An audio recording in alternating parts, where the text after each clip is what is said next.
Cette vidéo présente l'étude de l'extrait 6 de la tragédie moderne Antigone de Jean Anouilh.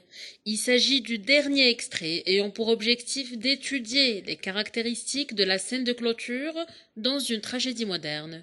Bonne lecture.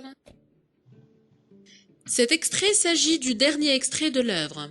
Il s'appelle le texte ou bien la scène de clôture, appelé également épilogue. Je fais un petit rappel. Le premier extrait, bien le texte de début qu'on a vu dans l'œuvre, s'appelle la scène d'exposition ou bien le prologue. Et donc, le dernier extrait s'intitule la scène de clôture ou bien l'épilogue. Et donc, pour situer le passage, on va dire qu'il s'agit du dernier extrait de la tragédie moderne Antigone de Jean Anouilh. C'est le texte de clôture ou bien c'est l'épilogue où Antigone est condamnée à mort après avoir refusé toutes les propositions de Créon. Après les tentatives de Créon pour sauver sa nièce, celui-ci a échoué et donc Antigone est condamnée à mort. Créon semble alors en colère et commence à crier, alors qu'Antigone semble soulagée. Ces deux personnages sont présentés pour accélérer le rythme de la tragédie et passer directement au dénouement de la pièce.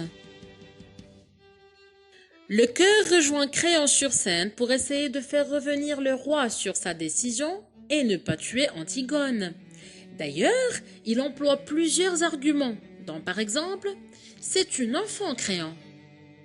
Mais Créon lui confirme qu'Antigone est faite pour mourir. On peut dire alors que le chœur utilise un discours argumentatif. Maintenant, c'est le tour de Aimant pour attendrir son père.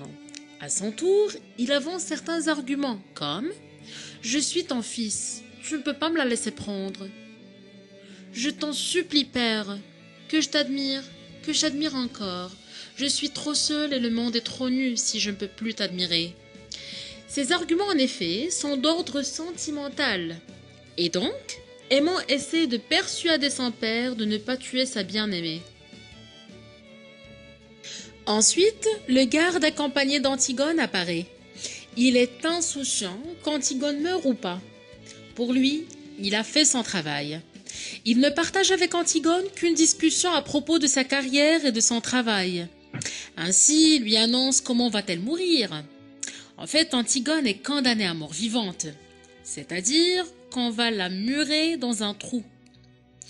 Antigone lui demande alors d'écrire une lettre à Aimant pour lui demander pardon et lui exprimer ses sentiments. Et c'est vers la fin que le messager vient pour annoncer au public la mort d'Antigone et d'Aimant. Lorsqu'Antigone est jetée dans son trou, elle s'est pendue au fil de sa ceinture. Aimant s'est plongé l'épée de son père dans le ventre. En effet, la scène de mort n'est pas jouée sur scène devant le public, car la tragédie doit respecter certaines règles, d'où la bienséance. Ça veut dire ne pas exposer des scènes choquantes et brutales devant le public. Enfin, le chœur revient pour annoncer la mort de la reine. Eurydice, en effet, n'a pas supporté la mort de son fils, et donc elle s'est coupé la gorge.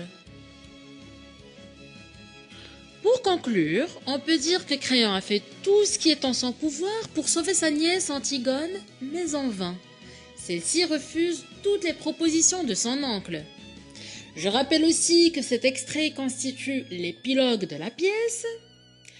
Ainsi, ce qui caractérise la tragédie est sa fin tragique. Ça veut dire que la tragédie se caractérise par un dénouement malheureux. Antigone étant une tragédie moderne, se termine en conséquence par une fin tragique, qui est la mort d'Antigone, d'Aimant et d'Eurydice.